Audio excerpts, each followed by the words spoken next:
당신은 지금 이 순간 누구의 눈치를 보고 있습니까? 아침에 눈을 뜨면서부터 밤에 잠들기까지 우리는 몇 번이나 타인의 시선을 의식하며 살고 있을까요?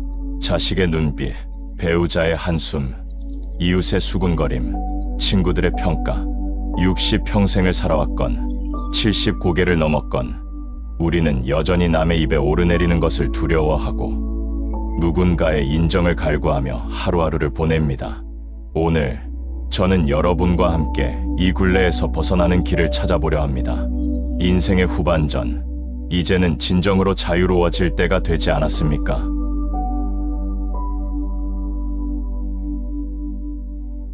세월은 유수와 같고 그 흐름 속에서 우리는 수많은 풍파를 견디며 여기까지 왔습니다. 하지만 돌아보면 세상은 단 한순간도 고요한 적이 없었습니다. 사람들의 비난은 때로 날카로운 화살이 되어 공중을 가르고 그 화살촉은 예외 없이 누군가의 시린 가슴을 겨눕니다. 중년의 문턱을 지나 노년으로 향하는 길목에서도 우리는 여전히 타인의 말 한마디에 가슴이 철렁하고 근거 없는 소문에 밤잠을 설치곤 합니다. 이상하지 않습니까? 이 많은 세월을 살아왔는데도 여전히 우리는 흔들립니다. 군중 속을 걷다 보면 들리는 소음들이 있습니다. 누군가를 향한 조롱, 타인의 불행을 안주 삼는 비아냥거림들. 그 소음의 바다 한가운데서 나는 문득 멈춰 서서 스스로에게 묻습니다. 나는 지금까지 무엇에 흔들리며 살아왔는가? 내 곁을 지나는 사람들의 얼굴을 가만히 살펴봅니다. 반평생을 살아왔음에도 여전히 타인의 반응에 일희일비하는 이들이 많습니다. 스마트폰 속에 뜬 짧은 글귀 하나에 얼굴이 불그락불락해지고 누군가 던진 무심한 평가 한마디에 평생 쌓아온 자존감이 무너져 내리기도 합니다. 그들의 영혼은 여전히 외부에 노출된 여린 살결과 같습니다. 바람이 불면 부는 대로, 누군가 건드리면 건드리는 대로 아픔을 호소합니다.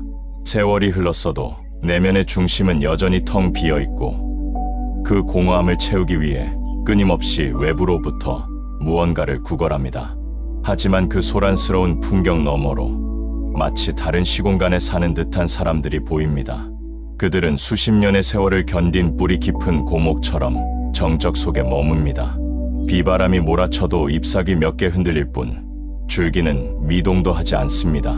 사람들은 그것을 타고난 무덤덤함이라 부르며 부러워하거나 혹은 세월의 닳고 닳아 무감각해진 냉혈한이라며 비난하기도 합니다. 하지만 나는 압니다. 그것은 결코 타고난 무덤덤함이 아닙니다. 그것은 삶의 무게를 온몸으로 받아내며 매 순간 치열하게 자신의 감정을 세상의 기복으로부터 떼어놓으려 노력한 거대한 의지의 결과입니다. 나 역시 그 의지의 싸움을 이어가고 있는 수행자로서 오늘 다시 내면의 중심을 잡아봅니다. 이것은 하루아침에 이루어지는 각성이 아닙니다.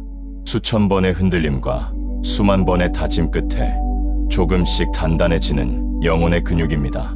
그렇다면 우리는 왜 이토록 타인의 시선에 흔들리는 것일까요? 왜 나이가 들어도 이 굴레에서 벗어나지 못하는 것일까요?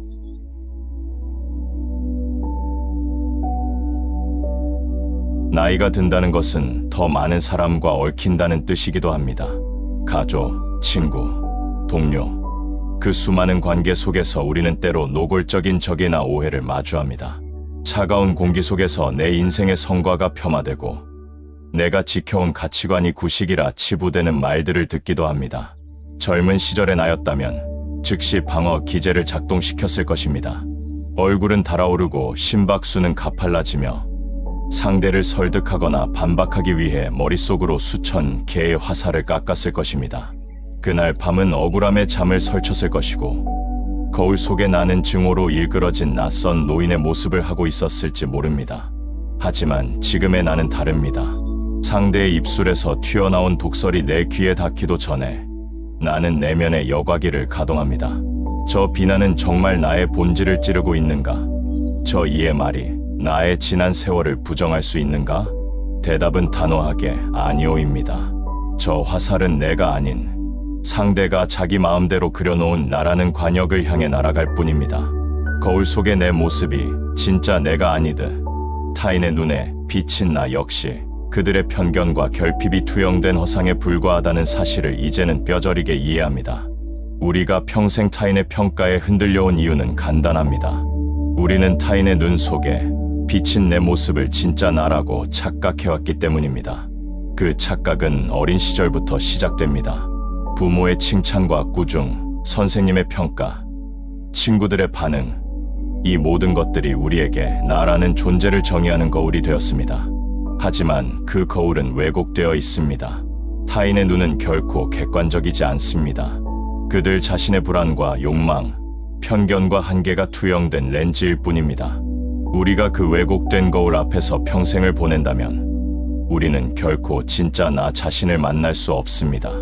비난의 목소리가 커질 때 나는 그 소리를 분석하기보다 그 소리를 내뱉는 타인의 한계를 가만히 연민의 눈으로 바라봅니다. 그들의 분노는 사실 나를 향한 것이 아니라 그들 내면에서 처리하지 못한 불안과 열등감이 밖으로 터져 나온 오물일 뿐입니다. 내가 그 오물을 받아들지 않는다면 그것은 결국 던진 이의 손에 그대로 남게 됩니다. 이것은 냉정함이 아닙니다. 이것은 나와 타인 사이의 경계를 분명히 하는 성숙함입니다. 나는 타인의 감정, 쓰레기통이 아닙니다. 나는 타인의 불안을 해소해주기 위해 존재하는 재물이 아닙니다. 타인의 판단이라는 비좁은 틀 안에 나를 구겨 넣는 일을 멈추자 내 안에서는 기이할 정도의 평온함이 차오르기 시작했습니다. 그것은 인생의 후반전에서 비로소 얻게 된 품격 있는 자유였습니다. 이 자유는 방종이 아닙니다. 이것은 자기 자신에 대한 깊은 신뢰에서 나오는 확고함입니다. 그렇다면 이 자유는 어디서 오는 것일까요? 단순히 나이가 들면 자연스럽게 얻어지는 것일까요? 아닙니다. 이것은 철학적 통찰과 내면의 수련이 필요한 여정입니다.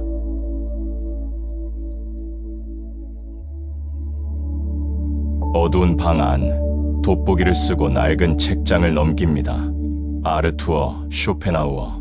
젊은 날엔 그저 비관적인 노학자의 푸념이라 생각했던 그의 글들이 이제는 가장 현실적인 구원의 메시지로 다가옵니다. 그는 일찍이 간파했습니다. 인간이 겪는 비극의 대부분은 타인이 나를 어떻게 볼까 하는 헛된 불안에서 시작된다는 것을 말입니다. 그는 이렇게 말했습니다. 우리는 우리 자신으로서 존재하는 시간보다 타인의 눈을 의식하며 초상으로 존재하는 시간이 더 많다. 이 얼마나 뼈아픈 통찰입니까?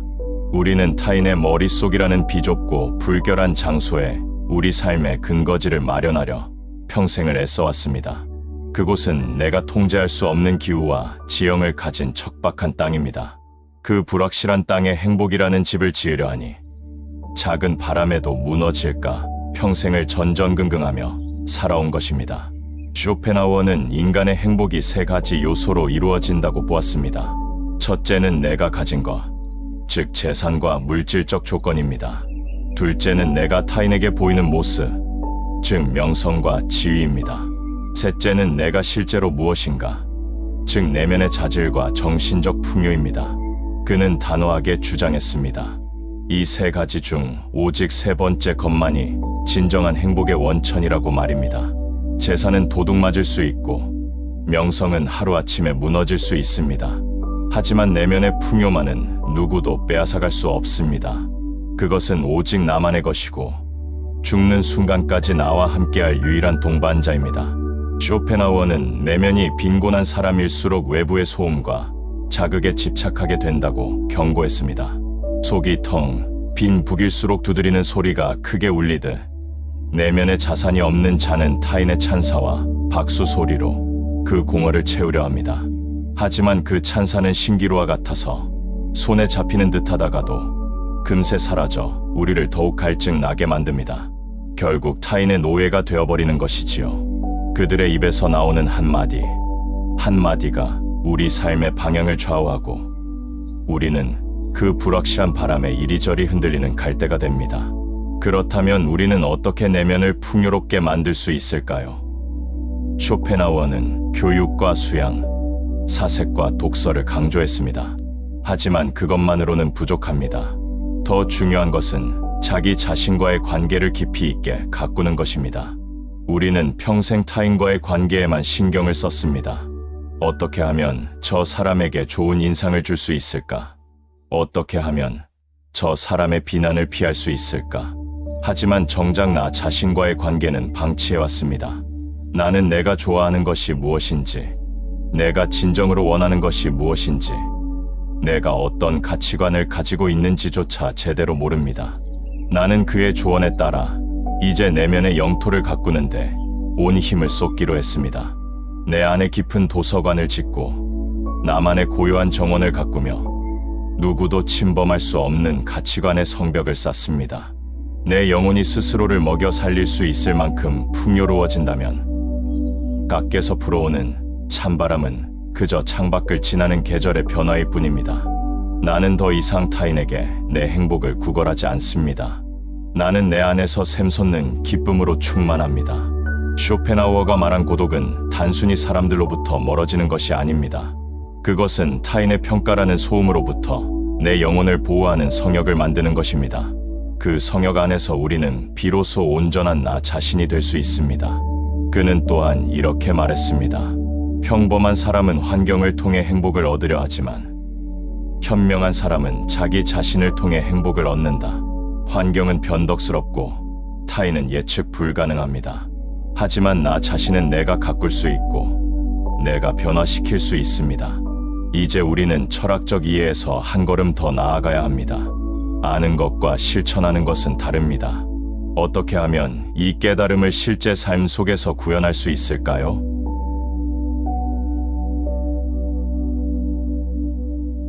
자식들을 다 키우고 사회적 역할에서 한 걸음 물러난 이 시기에 사람들은 묻습니다.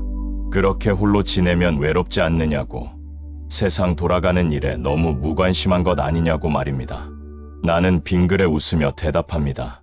이것은 도망이 아니라 영광스러운 망명이라고 말입니다. 나는 타인의 시선이라는 광기 어린 독재로부터 내 영혼의 자율성을 지키기 위해 내면의 세계로 망명한 것입니다. 이 망명은 외로움이 아닙니다. 이것은 진정한 자유를 향한 귀환입니다.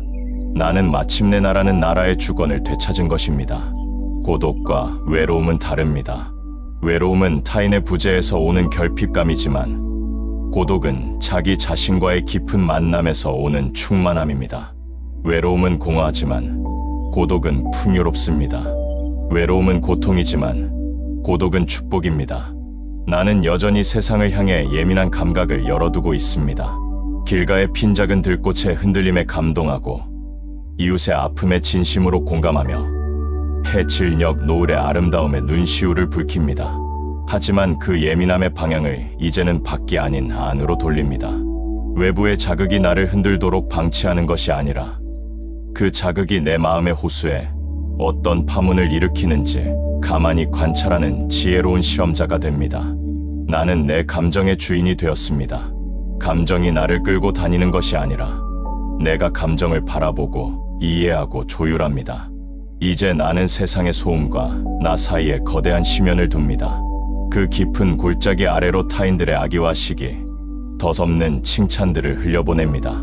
어떤 자극도 내 평온의 핵심, 즉 내면의 요새에는 닿지 못하게 합니다. 감정은 내가 세상과 소통하기 위해 잠시 빌려 쓰는 도구일 뿐 나를 이리저리 끌고 다니는 주인이 아닙니다. 나는 감정을 경험하지만 감정에 지배당하지 않습니다. 나는 분노를 느끼지만 분노가 나를 파괴하도록 내버려 두지 않습니다. 나는 슬픔을 겪지만 슬픔에 잠식당하지 않습니다. 이 거리두기는 냉담함이 아닙니다. 오히려 이것은 가장 깊은 사랑입니다. 나 자신을 사랑하기에 나를 상하게 할 수 있는 것들로부터 나를 지키는 것입니다. 타인을 사랑하기에 그들의 한계를 이해하고 용서하는 것입니다. 세상을 사랑하기에 세상의 불완전함을 받아들이는 것입니다. 누군가 나를 비웃습니까? 그것은 그의 자유입니다. 그가 나를 비웃는 동안 나는 내 마음의 정원에 꽃을 심고 있습니다. 누군가 나를 찬양합니까? 그것 역시 그의 생각일 뿐입니다. 그가 나를 찬양하는 동안 나는 여전히 내 마음의 정원에 꽃을 심고 있습니다. 나는 그들의 평가에 일희일비하지 않음으로써 그들이 나에게 휘두르려 했던 보이지 않는 권력을 무력화시킵니다. 권력은 상대가 그것을 인정할 때만 힘을 발휘합니다. 내가 타인의 평가에 무게를 두지 않는 순간 그들의 칭찬도 비난도 나에게 아무런 영향을 미치지 못합니다. 아무것도 신경 쓰이지 않는 사람처럼 행동하는 비결은 연기가 아닙니다. 실제로 신경 쓸 가치가 없는 것들에 대해 마음의 문을 닫는 단호한 품격입니다. 이것은 무관심이 아닙니다. 이것은 선택적 관심입니다.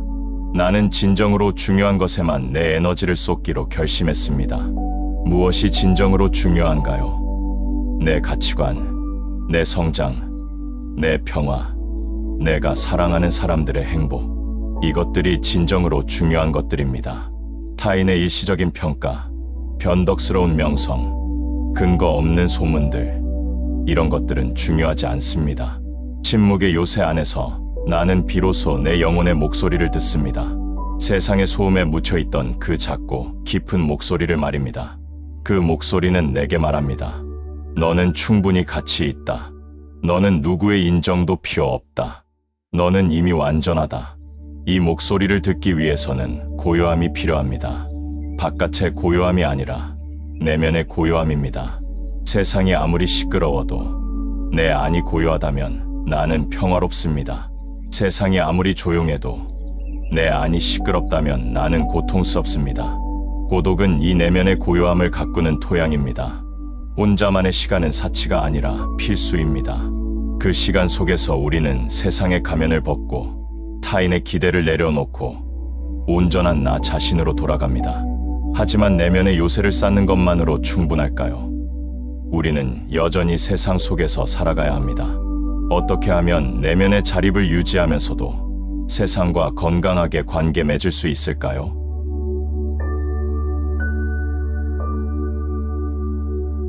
쇼펜하우어는 분명히 일러주었습니다. 진정한 평온이란 외부 환경을 내 입맛에 맞게 조절하거나 타인을 굴복시키는 데서 오지 않는다고 말입니다. 세상은 언제나 우리가 원하지 않는 방향으로 흘러갈 것이고 사람들은 우리의 기대와 상관없이 우리를 실망시킬 것입니다. 그것을 통제하거나 타인에게서 인정을 구하려 드는 순간 인생의 노년은 고통의 연장이 될 뿐입니다. 우리는 이미 젊은 시절 그 싸움을 싸워왔습니다. 세상을 내 뜻대로 바꾸려 했고 타인을 내 기대에 맞추려 했습니다. 그 싸움에서 우리가 얻은 것은 무엇입니까? 피로와 환멸뿐이었습니다. 진정한 승리는 세상을 내 뜻대로 바꾸는 것이 아니라 세상이 어떤 모양으로 변하든 나를 바꾸지 못하게 막아내는 데 있습니다. 이것이 노년의 지혜입니다. 세상과 싸우는 것이 아니라 세상을 있는 그대로 받아들이면서도 내 중심은 지키는 것입니다. 나의 평화는 조건부 평화가 아닙니다.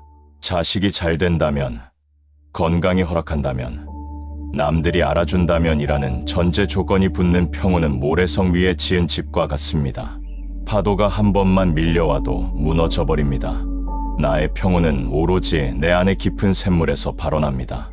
외부의 조건과 무관하게 내 안에서 스스로 솟아나는 평화입니다. 자식이 잘 되면 기쁘지만 자식이 실패해도 나의 평화는 무너지지 않습니다. 건강하면 감사하지만 병이 들어도 나의 평온은 흔들리지 않습니다. 남들이 알아주면 좋지만 알아주지 않아도 나의 가치는 변하지 않습니다. 이것이 무조건적 평화입니다. 이것이 진정한 자유입니다. 이 자유를 얻기 위해서는 집착을 내려놓아야 합니다. 결과에 대한 집착, 인정에 대한 집착, 성공에 대한 집착을 말입니다. 집착은 고통의 뿌리입니다. 우리가 무언가에 집착할 때 우리는 그것의 노예가 됩니다. 그것을 잃을까봐 두려워하고 그것을 얻지 못할까봐 불안해합니다. 하지만 집착을 내려놓는 순간 우리는 자유로워집니다. 집착을 내려놓는다는 것은 무관심해지는 것이 아닙니다. 오히려 더 깊이 사랑하되 결과에 매달리지 않는 것입니다. 최선을 다하되 결과는 하늘에 맡기는 것입니다. 노력하되 성과에 연연하지 않는 것입니다. 나는 이제 타인의 평가라는 소란스러운 시장 바닥을 미련 없이 떠납니다. 그곳에서 내 가치를 증명하기 위해 목소리를 높이지도 헐값에 내 품위를 팔지도 않을 것입니다. 나는 침묵이 흐르는 나만의 성소로 평온하게 발걸음을 옮깁니다. 그 성소 안에서 나는 비로소 온전한 나 자신이 됩니다. 타인의 시선이라는 신기루는 사라지고 오직 맑고 투명한 자아만이 남습니다. 이제 타인의 시선은 더 이상 나를 정의하지 못합니다. 나는 오직 나의 의지로, 나의 사유로, 나만의 박자로 존재합니다. 이것이 인생 후반전의 진정한 승리입니다. 세상을 정복하는 것이 아니라 나 자신을 발견하는 것입니다. 타인을 굴복시키는 것이 아니라 내 마음을 다스리는 것입니다. 명성을 얻는 것이 아니라 평화를 얻는 것입니다. 우리는 젊은 시절 바깥으로만 달려왔습니다. 성공을 향해, 인정을 향해, 부를 향해 끊임없이 달려왔습니다. 하지만 이제는 방향을 바꿀 때입니다. 안으로, 깊이, 본질을 향해 나아갈 때입니다. 외부의 성취는 덧없습니다. 그것은 시간이 지나면 색이 바래고 결국엔 먼지가 됩니다. 하지만 내면의 성장은 영원합니다. 그것은 죽는 순간까지 우리와 함께하고 어쩌면 죽음 너머까지도 우리를 따라갈지 모릅니다. 그렇다면 구체적으로 어떻게 살아야 할까요? 내면의 자립을 실천하는 삶은 어떤 모습일까요?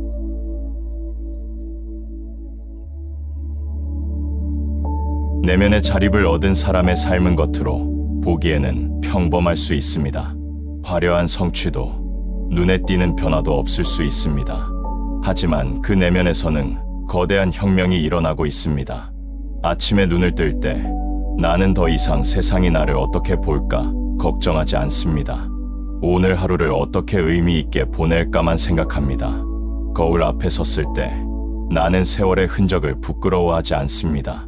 이 주름 하나하나가 내가 살아온 증거이고 이 회색 머리카락이 내가 쌓아온 지혜의 표식임을 압니다. 사람들을 만날 때 나는 그들에게 좋은 인상을 주려 애쓰지 않습니다. 있는 그대로의 나를 보여줍니다. 그들이 나를 좋아하든 싫어하든 그것은 그들의 선택입니다.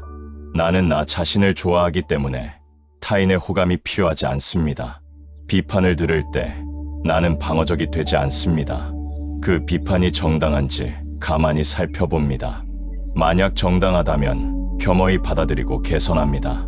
만약 부당하다면 조용히 흘려보냅니다.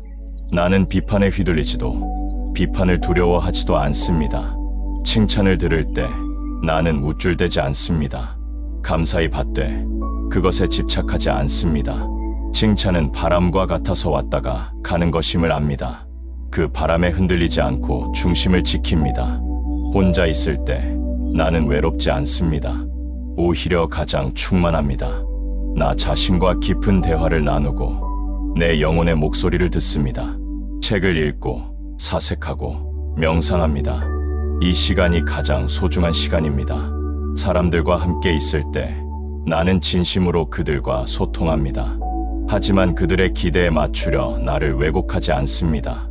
나는 나로서 그들을 만나고 그들도 그들로서 나를 만나기를 바랍니다. 진정한 만남은 가면 없이 이루어집니다. 실패를 겪을 때 나는 좌절하지 않습니다. 실패는 성공의 반대가 아니라 성공으로 가는 과정임을 압니다. 나는 실패에서 배우고 더 강해집니다. 실패가 나를 정의하지 않습니다. 나는 실패를 겪은 사람이지 실패자가 아닙니다. 성공을 얻을 때 나는 교만하지 않습니다. 성공은 내 노력만의 결과가 아니라 수많은 은혜와 도움의 결과임을 압니다. 나는 감사히 받되 그것에 매달리지 않습니다. 성공도 실패처럼 덧없이 지나가는 것임을 압니다. 이것이 내면의 자립을 실천하는 삶입니다. 극적이지 않지만 깊이 있고 화려하지 않지만 진실하고 요란하지 않지만 견고합니다.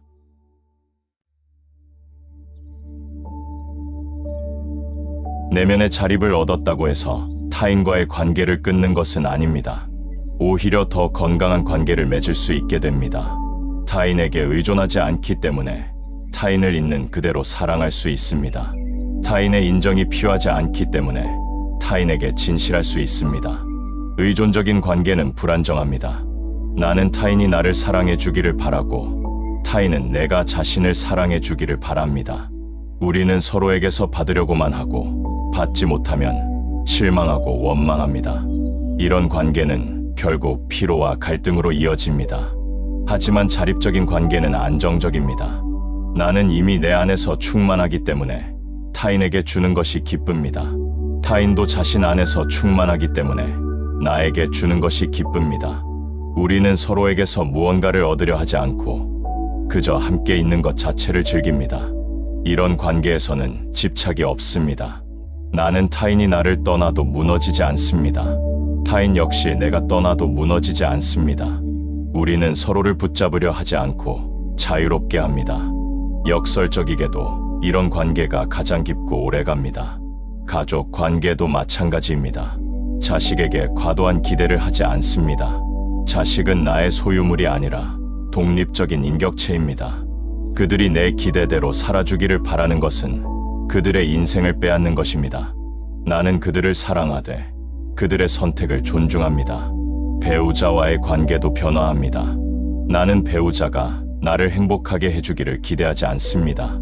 나는 이미 스스로 행복하고 그 행복을 배우자와 나누고 싶을 뿐입니다. 배우자 역시 자신의 행복에 책임을 지고 우리는 각자의 행복을 함께 축하합니다. 친구 관계도 달라집니다. 나는 친구들에게 인정받으려 하지 않습니다. 나는 이미 나를 인정하고 친구들과는 그저 즐거운 시간을 보내고 싶을 뿐입니다. 친구들이 나를 떠나도 배신감을 느끼지 않습니다. 사람은 변하고 관계도 변합니다. 그것이 자연스러운 일입니다. 이렇게 타인과의 관계가 변화하면 삶은 훨씬 가벼워집니다. 관계가 짐이 아니라 축복이 됩니다. 사람들과 함께 있을 때 피곤하지 않고 즐겁습니다. 왜냐하면 나는 더 이상 그들에게 무언가를 증명하려 하지 않기 때문입니다.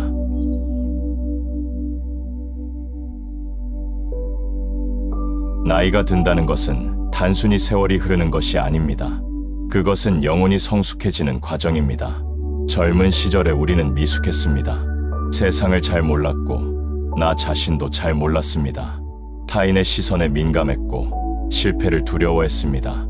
하지만 세월을 겪으며 우리는 배웁니다. 세상은 우리가 생각했던 것만큼 단순하지 않다는 것을, 사람들은 각자의 사정과 한계를 가지고 있다는 것을, 완벽은 존재하지 않는다는 것을 말입니다. 이런 깨달음들이 쌓이면서 우리는 조금씩 성숙해집니다. 성숙한 사람은 판단하지 않습니다. 타인을 쉽게 정죄하지 않고 그들의 입장을 이해하려 노력합니다. 성숙한 사람은 화내지 않습니다. 분노는 대부분 무지에서 나온다는 것을 알기 때문입니다. 성숙한 사람은 집착하지 않습니다. 모든 것은 덧없이 지나간다는 것을 알기 때문입니다. 성숙한 사람은 겸손합니다. 자신이 아는 것보다 모르는 것이 훨씬 많다는 것을 압니다. 성숙한 사람은 관대합니다. 타인의 실수를 용서하고 자신의 실수도 용서합니다. 성숙한 사람은 감사합니다. 주어진 모든 것에 감사하고 주어지지 않은 것에도 감사합니다. 나이가 들면서 우리는 이런 성숙함을 얻을 기회를 갖습니다. 하지만 모든 사람이 이 기회를 활용하는 것은 아닙니다. 어떤 사람은 나이만 들었을 뿐 영혼은 여전히 미숙합니다. 그들은 여전히 타인의 시선에 민감하고 여전히 인정을 갈구하고 여전히 세상을 원망합니다. 진정한 나이 듦은 육체의 노화가 아니라 영혼의 성숙입니다. 주름이 늘고 머리가 휘어지는 것은 자연스러운 일입니다. 하지만 영혼이 성숙하지 못한다면 그것은 안타까운 일입니다. 우리는 세월을 헛되이 보낸 것입니다. 반대로 영혼이 성숙한다면 나이 들면 축복입니다. 우리는 젊은 시절에는 가질 수 없었던 지혜와 평화를 얻습니다. 우리는 인생의 본질을 이해하고 진정으로 중요한 것이 무엇인지 압니다. 우리는 더 이상 헛된 것을 좇지 않고 의미 있는 것에 집중합니다. 이것이 나이 들매의 의미입니다. 육체는 쇠약해지지만 영혼은 강해집니다. 외모는 변하지만 본질은 더욱 선명해집니다. 세상과의 연결은 줄어들지만 자신과의 연결은 깊어집니다.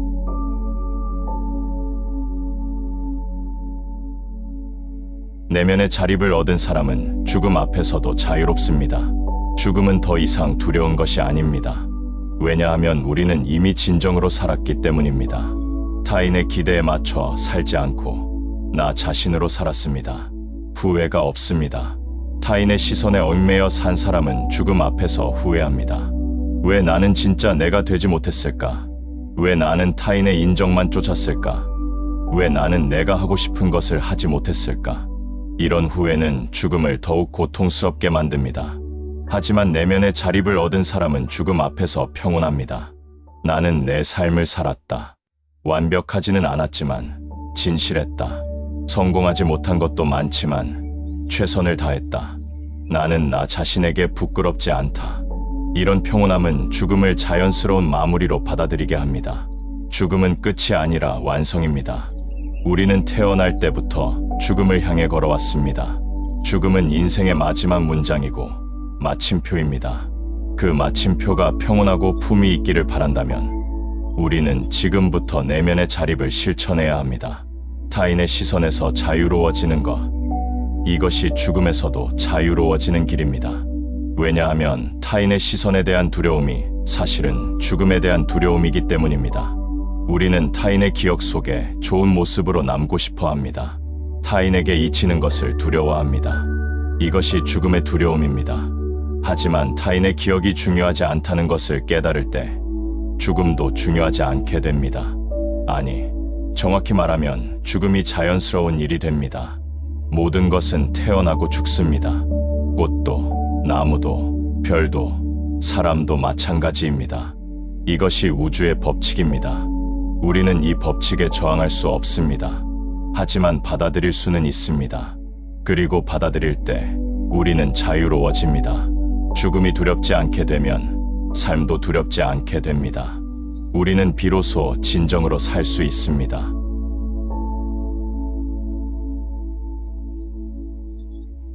내면의 자립은 먼 미래의 목표가 아닙니다.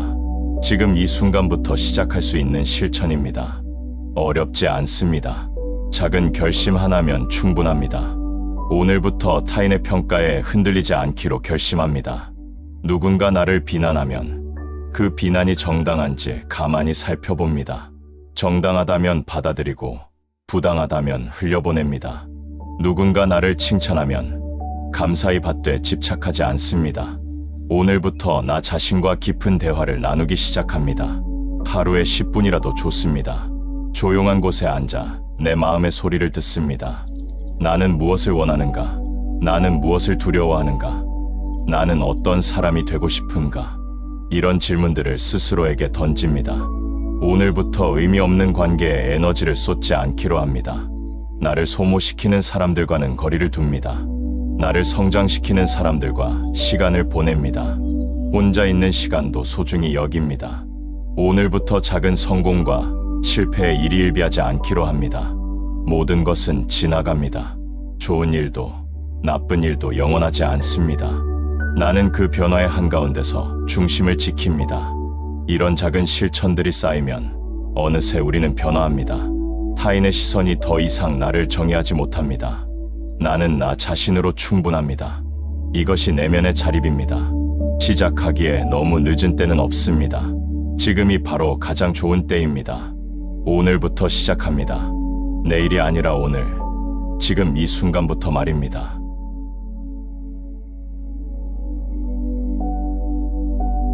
세상이 다시 흔들리기 시작합니다. 사람들은 불안에 떨며 어딘가로 휩쓸려 갑니다. 소문은 빠르게 퍼지고 비난은 날카로워집니다.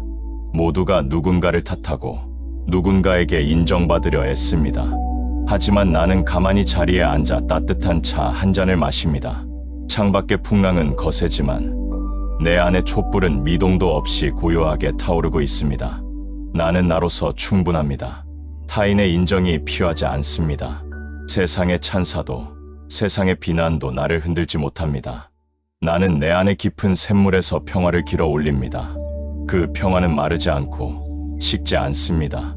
이것이 내가 인생의 후반전에서 얻은 가장 큰 선물입니다. 내면의 자립, 타인의 시선으로부터의 자유, 그것으로 나의 생은 이미 완벽합니다. 여러분도 이 자유를 얻기를 바랍니다. 그것은 멀리 있지 않습니다. 바로 여러분 안에 있습니다. 그저 발견하기만 하면 됩니다. 오늘부터 그 여정을 시작하십시오. 인생의 진정한 승리가 여러분을 기다리고 있습니다.